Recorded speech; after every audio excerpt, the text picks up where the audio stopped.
कभी सोचा है कि बच्चों की ये जो स्क्रीन की आदतें हैं, ये असल में शुरू कहाँ से होती हैं? ज़्यादातर मामलों में इसका जवाब हमारे ही हाथ में होता है। आज हम इसी मिरर इफेक्ट के बारे में बात करने वाले हैं। मतलब कैसे पेरेंट्स का व्यवहार, उनका एक्शन अनजाने में बच्चों के लिए एक आईना बन जाता है, खासकर जब बात टेक्नोलॉजी की हो। और देखिए, यही एक लाइन इस पूरी चर्चा का सेंटर पॉइंट है। बच्चा एक आईना है, वो वही दिखाएगा जो आप करेंगे। सीधी सी बात है, बच्चे वो नहीं करते जो हम उन्हें करने को कहते हैं। बिल्कुल नहीं, वो तो बस वही करते हैं जो वो हमें करते हुए देखते हैं, एकदम एक आईने की तरह। तो सवाल फिर वही है कि ये स्क्रीन की आदतें आखिर आती कहां से हैं? देखिए, इसका जवाब कहीं बाहर नहीं खोजना है। पहला कदम है अपने अंदर झांकना। तो चलिए एक पल रुककर सोचते हैं कि बच्चे के हाथ में जो मोबाइल फोन है वो असल में आया कहां से। और यहां मकसद बच्चे को ब्लेम करना बिल्कुल नहीं है। पॉइंट बस इतना है कि हम ये समझें कि उनकी आदतें ज्यादातर हमारे ही कामों का रिफ्लेक्शन होती हैं, एक आईना होती हैं।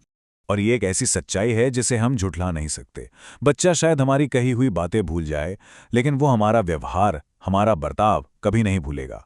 हमारे शब्द नहीं, हमारा एक्शन उनके दिमाग पर सबसे गहरी छाप छोड़ता है। वो जो देखते हैं वही सीखते हैं, सिंपल। तो चलिए अब इस बात को और अच्छे से समझते हैं। कुछ रोजमर्रा की बिल्कुल आम सिचुएशंस को देखते हैं और ये जानने की कोशिश करते हैं कि ये कनेक्शन बनता कैसे है। और हाँ, हो सकता है कि ये आपको बहुत ज्यादा जाना पहचाना लगे। ये देखिए, खाने की टेबल वाला कनेक्शन, ये तो शायद सबसे कॉमन एग्जाम्पल है। अगर हम खुद खाना खाते समय फ़ोन पर स्क्रॉल करते रहेंगे तो बच्चे क्या सीखेंगे? वो यही देखेंगे कि ये तो नॉर्मल है। फिर जब हम उनसे बिना स्क्रीन के खाना खाने को कहेंगे तो उन्हें ये एक सज़ा जैसा लगेगा। वो कुछ गलत नहीं कर रहे, वो तो बस वही कर रहे हैं जो उन्होंने अपने बड़ों को करते देखा है।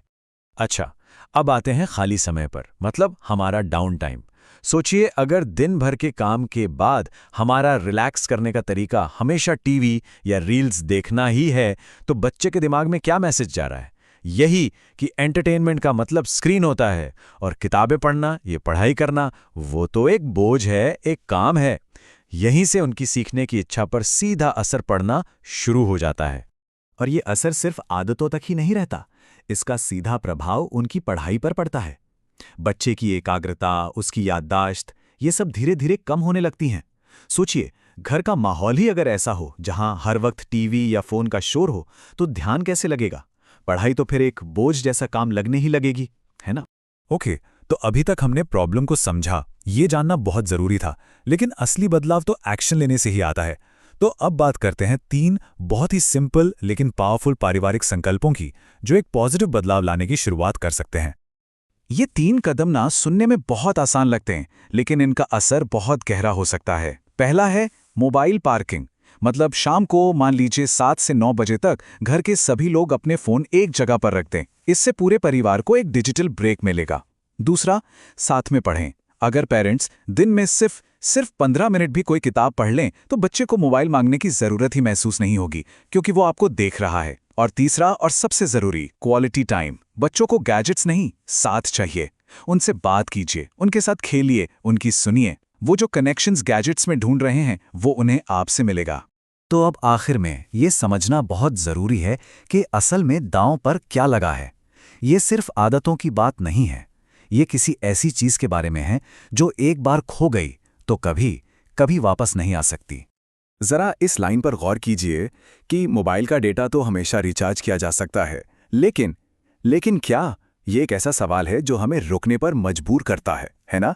क्योंकि जो चीजें हम खरीद सकते हैं वो तो वापस आ जाएंगी, पर कुछ चीजें अनमोल होती हैं। लेकिन एक बच्चे की याददाश्त, उसकी तेज बुद्धि और उसका मासूम बचपन, वो अगर एक बार खो गया तो कभी वापस नहीं आएगा। और शायद यही सबसे जरूरी बात है जो हमें याद रखनी है। फोन नया आ जाएगा, डेटा रिचार्ज हो जाएगा, पर बच्चे का बचपन दोबारा नहीं आएगा। ये हमें सोचने पे मजबूर करता है कि हमारी असली प्राथमिकताएं, हमारी रियल प्रायोरिटीज आखिर हैं क्या।